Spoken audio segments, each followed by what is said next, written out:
Hi, everyone. Welcome to the daily Homeroom live stream. For those of y'all who are wondering what this is a series of conversations that we've started over the last few months. It was, I guess, catalyzed by COVID, but it's a way of us staying in contact and having conversations about education, what's going on in the broader world. And I'm super excited for the conversation we're going to have in a few minutes with a guest that when we scheduled it, we didn't realize how relevant it would be to given what's going on in the world. But before we jump into that conversation, I do want to give a special shout out to several corporate partners who stepped up as soon as they realized that Khan Academy was already running at a deficit pre-COVID, and that as our traffic has gone up by a factor of 2.5, 3x, and we've tried to accelerate more programs to support teachers, parents, and students. They stepped up to help us close some of that gap. Special thanks to Bank of America, Google.org, AT&T, Fastly, and Novartis, and the many other supporters of Khan Academy. And I just want to make it very clear, every donation matters. We're still running at a deficit, so if you're in a position to do so, please think about making that donation. So with that said, I'm eager to introduce our guest for today, Mayor Sam Liccardo, Mayor of San Jose, a very large city, a major city here in Silicon Valley, the largest city that I'm close to. I'm here in Mountain View, which is probably about 6 or 7 miles away from San Jose. So I consider myself a constituent of sorts of Mayor Liccardo. Mayor Liccardo, thanks so much for joining, especially considering, I'm sure, a lot of things going on in your life right now. Yes, this is a challenging moment, but I should say, Sal, thank you for all that you and Khan Academy are doing for literally millions of kids in our country and throughout the world. We're so appreciative. No. And I mean, maybe a good place to start, as I said, when we scheduled this, we thought we were going to talk about COVID and maybe the economy and how cities are thinking about school, education. But obviously, given what's going on in the world around George Floyd and the protests, and I guess I would just love your perspective as a mayor of a major American city.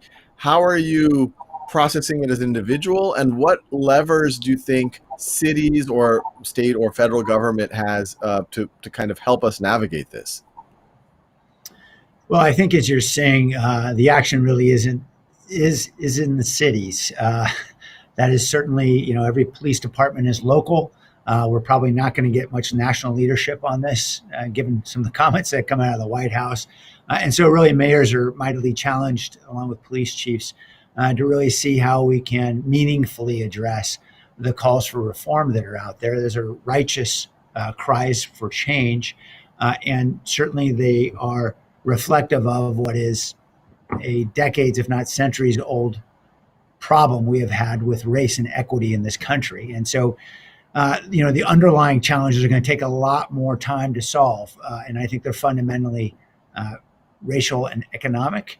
But as we look at this manifestation, that is with the use of force in police departments and so forth, this is an opportunity for a lot of cities, I think, to step up in ways to be able to demonstrate that we are hearing clearly the cries for change and to utilize more innovative approaches that have been used in the past. I'll give you a quick example here in San Jose, and we're by no means perfect. We are struggling mightily with this as everyone else is, but we've been really trying to leverage data as much as possible, recording literally every single police stop, every detention, every arrest, every questioning, and the demographic information of each individual. And then we make that public and we release it for outside experts to study. One of those reports just came out last week. They analyze how we're using force relative to our arrest rates in each demographic, and whether or not our use of force is getting more severe or less severe. Fortunately, it's becoming less severe, and really help us understand how we can change, how we can improve. And so, I think being able to be more transparent and more accountable is really a critical first step, and that's something that most cities can do relatively quickly. Obviously, much bigger challenge is addressing this fundamental challenge we have around race in our country, which we could have a very long conversation about, I know. Right. And just focused on this one issue of use of force, which is obviously the catalyst or the center of all of this. And obviously there's layers to that onion, as you refer to.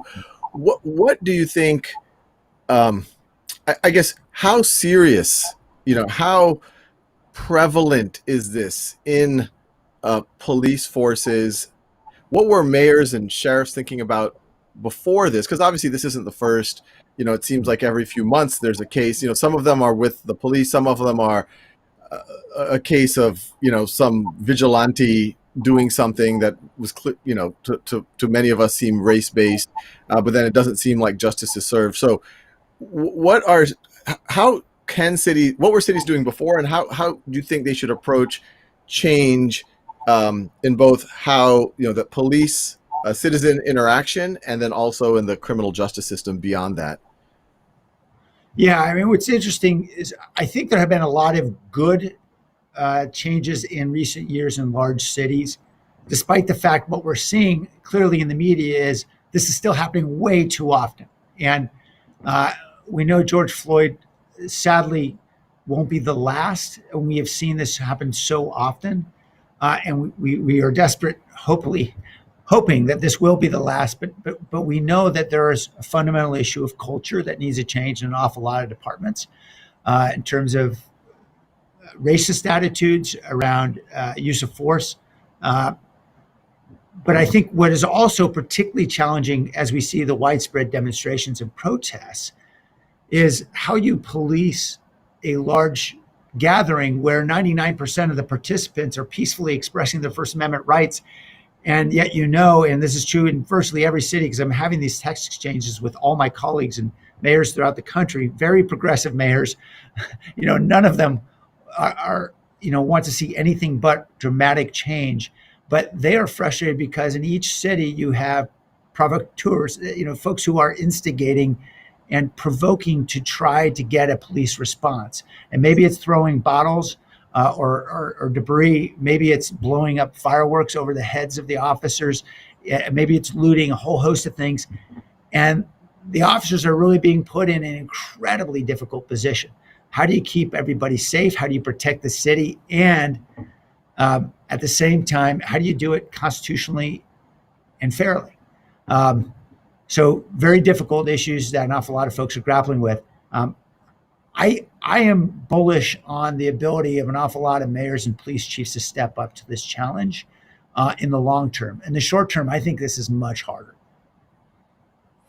I mean, and those are two really interesting things that I would love to double click. And for anyone watching on Facebook or YouTube, please ask questions. I see some questions coming in already. I'll get them to the mayor as much as we have time for. But on the first question, you say there's some culture, there's some deep racism in certain pockets of various institutions, including law enforcement. How do you change culture? Because that feels like something you can't just change a policy. I mean, you can do things like body cams and things like that, so you can monitor it better, use of data. But how do you actually change culture? What are mayors, sheriffs? What can the police force themselves do? What can the community do to help change that culture? Yeah, and that's a really challenging question because it's not just police departments. Look, racism, white supremacy, this is a history that's been with us and it is in so many institutions, every institution really in our country. It just so happens when it's in a police department, the consequences are deadly. And so, frankly, we all have to be a little more honest with ourselves about this reality, that it's not just the cop that deserves scrutiny, but it's certainly the cop because we know they're the ones who are authorized to use deadly force in our community. What departments like San Jose are doing, I mean, starting 3 or 4 years ago, yes, we were one of the first cities to deploy body-worn cameras, and lots of cities are doing that now and so forth. But really trying to be intentional around bias-based policing. We now have training in every academy and throughout the career of every officer here around bias and hidden bias, around de-escalation of violence, around what we call critical incident training, which is really focused on folks having mental health episodes, because we know way too many of those encounters are resulting in deadly force, and trying to ensure we can de-escalate and get mental health professionals in there so that it's not somebody with a badge and a gun who's having that first encounter with somebody having a mental health episode. And by the way, those are in way too frequently in communities of color because of lack of access to mental health resources. So, there's a lot that needs to be done. Those are just 3 training modules that we've incorporated now for every single officer in the academy and thereafter. And it has to be a focus on continuous improvement because I like to believe we are one of the most progressive departments, if not the most, in the country, and we've got our own failures. And so there has to be an attitude around the focus of we're not perfect, and we just got to keep pushing. And what levers are there? I mean, and those all sound like very powerful ones. I think one of the things that was disturbing about the George Floyd incident tragedy was that not only what did you have the one officer kneeling on it, but then you have several other officers who kind of stand by and watch and kind of Yeah. allow it to happen. How does that culture evolve over time so that it's not even the more neutral or the police officers who wouldn't have done those types of things on their own, but they either don't feel don't see the space to confront their peer, or maybe they're afraid to for some reason. How do you? And I know these are very, very hard questions, but how do Yeah. you get at the root of that type of culture? And those are really important questions. Look, we expect police departments to be paramilitary organizations that will follow a chain of authority. Because when you put people into situations where they're under the risk of serious harm or death, as officers are way too often in our community, we all live in a violent country, and this is what officers are subjected to. That means they have to follow orders and follow that chain of command. At the same time, we expect and should expect them to step out of that chain and correct one another, admonish one another, and say, "Hey, get off," when it appears that somebody's choking to death. Those may be conflicting tensions, and I can't say I'm an expert in policing, but I think we have to be honest about our expectations of the police at the same time that we're certainly demanding more from them and expecting greater consequence as well. Yeah. No, and to your second point, I mean, I could imagine many police officers and sheriffs are really struggling with, where is that line? How do you stop looters but allow for the peaceful protest? What about the in-between situations where people aren't looting or doing something illegal, but maybe they are very actively antagonizing, hoping for a reaction?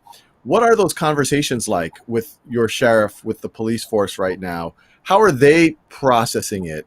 I guess on both fronts. How are they internalizing some of the change that needs to happen? And then how are they trying to thread that needle of protecting the protests and also protecting property and keeping people safe? Well, it is challenging. And our police chief here in San Jose, we're a city of a little more than 1 million people, the 10th largest in the country. And so we have big city challenges and tensions, and we're very diverse. And our police chief, Eddie Garcia, came to our city as a child not speaking English. So he has a certain grasp, certainly, of the intensity of feeling and concern that's coming from many corners of our community. At the same time, I can tell you he is being absolutely harshly criticized because we've got officers out there encountering protesters who are protesting abusive use of force by the police at the same time that we are resorting to tear gas and, yes, rubber bullets. And I have my own very serious concern about the use of rubber bullets, for example, in crowd management. But that is used widely in virtually every big city in this country. And so these are really hard conversations. They take time, and they take an ability to reflect and an ability for folks to take a breath. And unfortunately, that's not this moment. Right now, we've got a lot of folks reacting, and it's hard to have meaningful conversations about change at the same time that folks are reacting to the minute-to-minute stress. Right, right. Now, there's some questions about that from YouTube. Aditya Gupta. This is really a question about how do you have change. To your point, right now we're in a highly heightened state, emotional state. People are angry.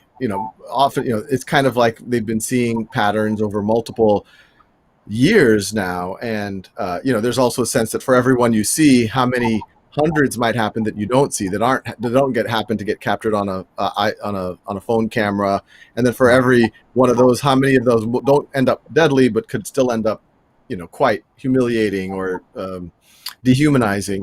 And so Aditya asks, what hi, Mayor Liccardo, what do you think is the best way to voice change in our country? Is it protesting petitions? I don't want violence, but I do want effective change. And I think Aditya is kind of voicing what frankly, almost every American is thinking right now.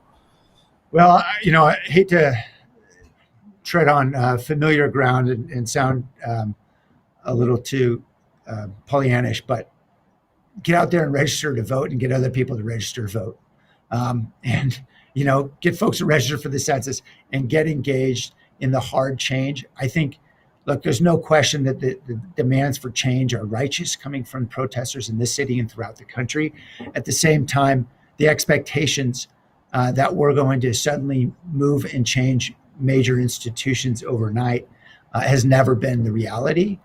It takes hard work in a democracy, and it means people have to get engaged through the ballot box, engaged in their city councils, engaged in getting people who are good to go run for office, who have the values that are consistent with theirs.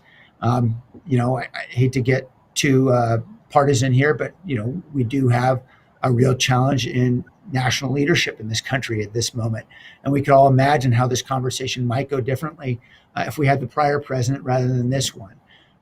There's only one way we're going to change that, and that means we got to get a lot of people registered, because it's by no means a forsaken conclusion what this election is going to be.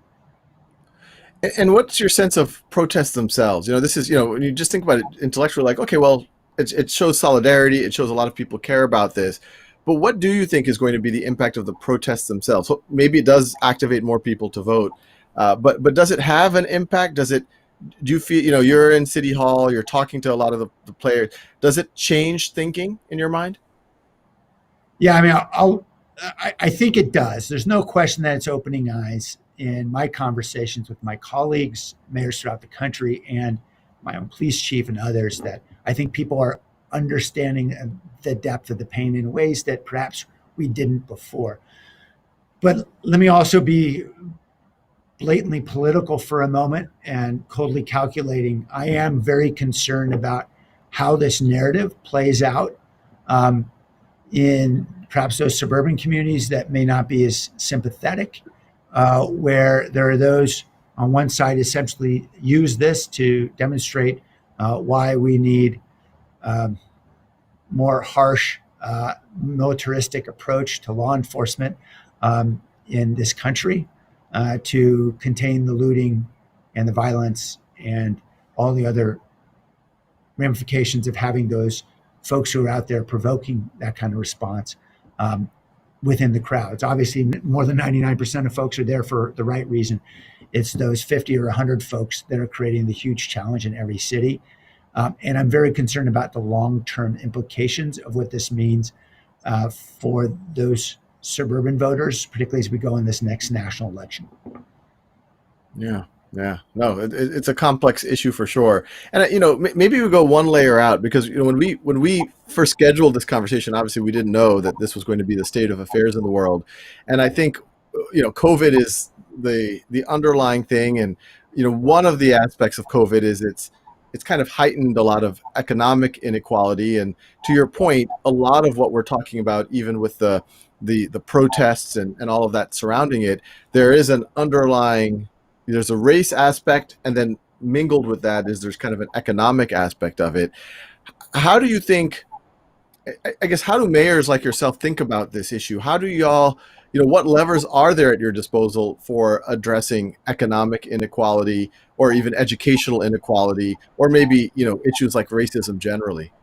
Yeah. There's no question that at the root of this, we are seeing the issue played out around use of force and police. But at the root of this is issues of racial equity and economics, and the fact that poverty in this country is too closely correlated to race. And I believe that is the root of much of what we're grappling with. We saw that laid bare, as you said, by COVID, and we saw the disparities even more impactful in terms of health outcomes. Latinx populations, African-American populations that are dying at higher rates, being infected at higher rates. I'm trying to see how we can find opportunity in this crisis. And by the crisis now, I'm just referring to pandemic for a moment. As we think about the ability to use emergency orders to move more quickly, to mobilize. For example, we've got a huge homelessness challenge here, as every city does in California and throughout the West Coast. And so we're using some of the emergency orders to be able to streamline construction of prefabricated modular housing at a relatively low cost, maybe $30,000, $40,000 per unit, where it would normally cost $700,000 to build a unit in a typical apartment building. And we'll be able to build some of these projects now that we've got underway in 4 weeks. It ordinarily take 4 years.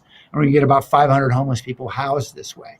This is how we can find opportunity in this crisis. As we think about the digital divide that is so impactful, particularly what all the important work that Khan Academy is doing right now. Again, using the ability to push red tape out of the way, to be able to more rapidly deploy free Wi-Fi. Right now, we've got a lot of interesting projects going on. A very large school district on our east part of our city, where we have very high population of families without internet access, right here in the heart of Silicon Valley, sadly. And we just connected one community around James Lick High School, 6,000 families with free Wi-Fi. In a few weeks, we'll be able to do that with another community around another high school in East San Jose. And we're now going to do it with 3 or 4 more in partnership with that school district. We're finding the resources, using a little bit of the federal money that's been released, and most importantly, getting the red tape out of the way and moving much faster.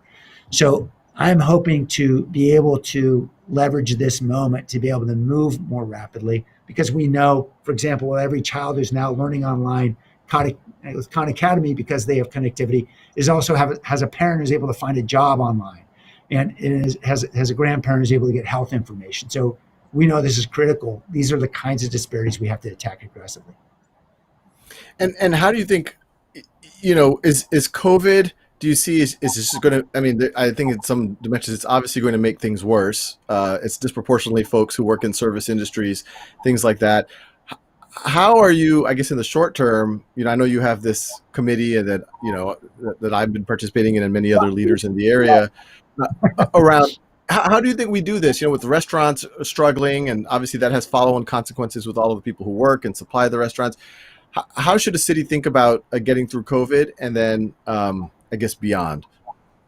Yeah, and this recovery roundtable that we created here in Silicon Valley, and thanks, Sal, for being a part of this. We're really focusing on how we can, most importantly, get a lot of folks back to work who may not be getting back to work otherwise for a year or two, based on, for example, if they're in the hotel industry, it's going to be a long time before that industry comes back. And so we know there's a lot of low-wage workers there who critically need skills. Khan Academy can help. So we know they are now, and we want to use whatever tools we can to help folks get reskilled and back working again. And part of this, again, will be around finding the opportunity in crisis, as we think about the many businesses that can't do business the same way because of social distancing. They've got a small business and they can't get customers in and out the door at nearly fast enough rate. We announced an al fresco initiative to see how we can get commerce to happen outside in a city with 300 days of sun a year.